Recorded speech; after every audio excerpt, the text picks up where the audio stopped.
Hey guys, welcome back to my page.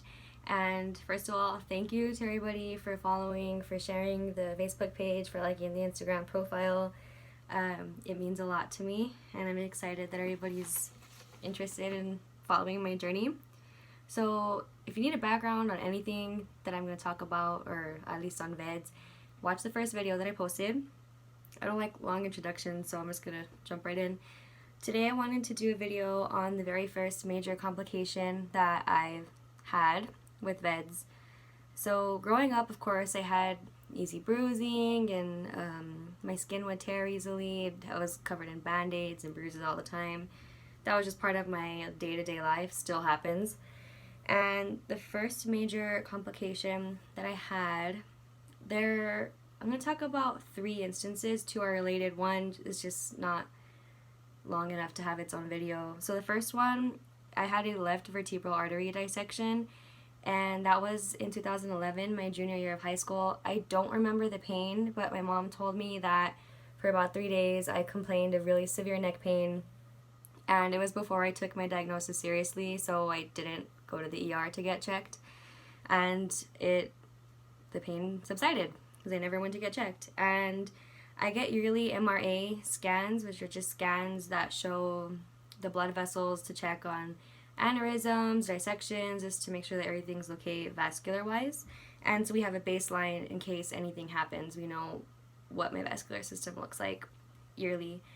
And we only found out that it dissected because on the MRAs following that incident, the blood vessels, my left vertebral artery, it started showing that it was occluded. So basically the vessel dissected, and if you don't know what a dissection is, our vessels are kind of like tubes and they're made of 3 layers. And a dissection is when one of the inner layers kind of tears and then blood also flows in the normal lumen, as they call it, the opening, and it also flows in between those layers. So it puts me at risk from the artery actually tearing and for blood clots. So I was lucky that it healed on its own. The vessel sealed off and I developed collateral blood flow. So I developed blood vessels that went to other blood vessels to get to the brain, because we only have 4 major blood vessels that reach the brain. So I was lucky that nothing major happened with that.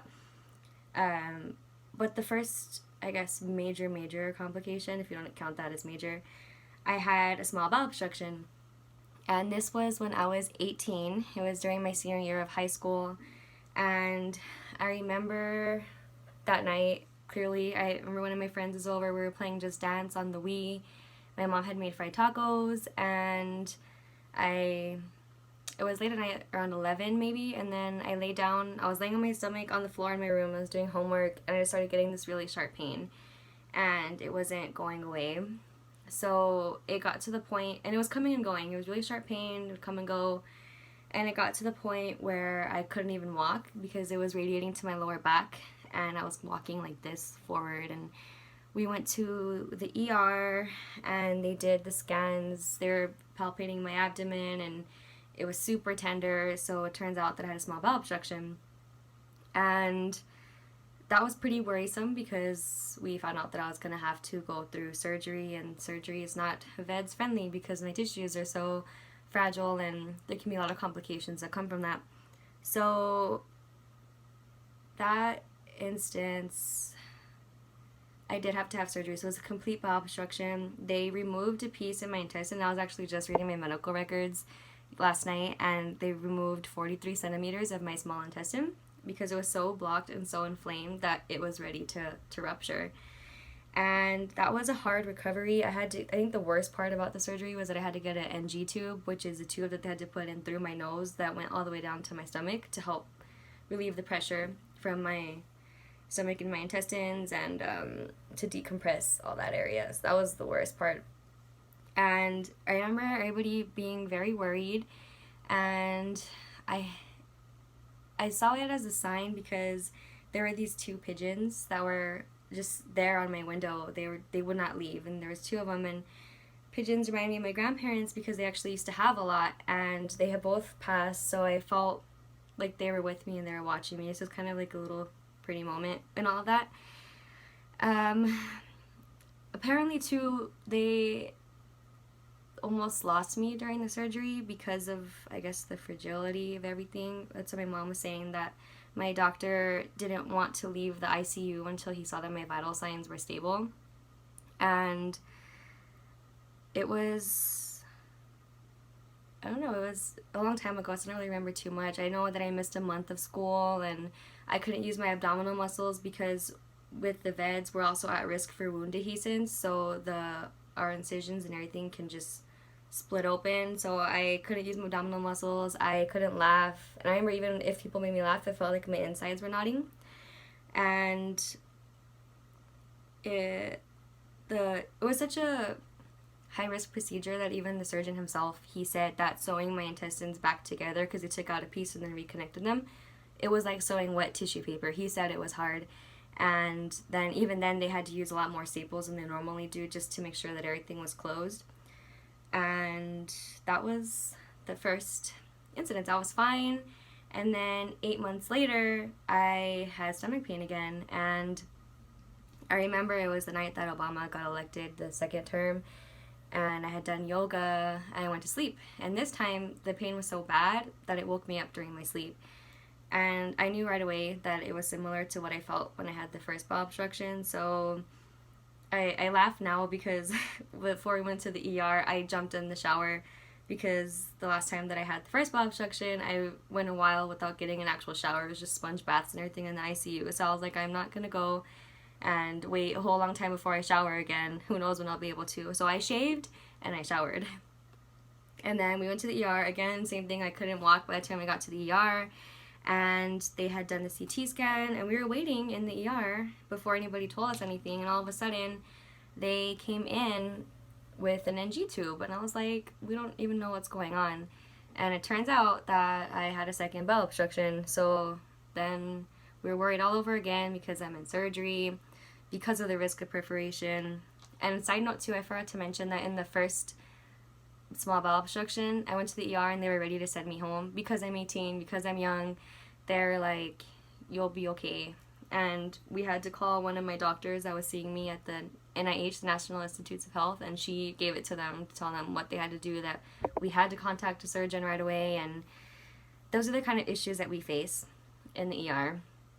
So the second time around, I did need surgery again, but this small bowel obstruction was caused by scar tissue from the first bowel obstruction from 8 months before that had wrapped around the intestine and caused the blockage. So all I had to do was release the scar tissue, and that was a much more smoother recovery. I only missed 3 weeks. I was in my first semester at UTEP, and I was lucky to have enough support to help me, like I had help sitting up so I wouldn't use my abdominal muscles. And it was, the surgeon this time around said that the intestines were all bruised from the first one. So 8 months later, my intestines inside had a bunch of hematomas around them. They were bruised. There was still like friable tissues, what they say.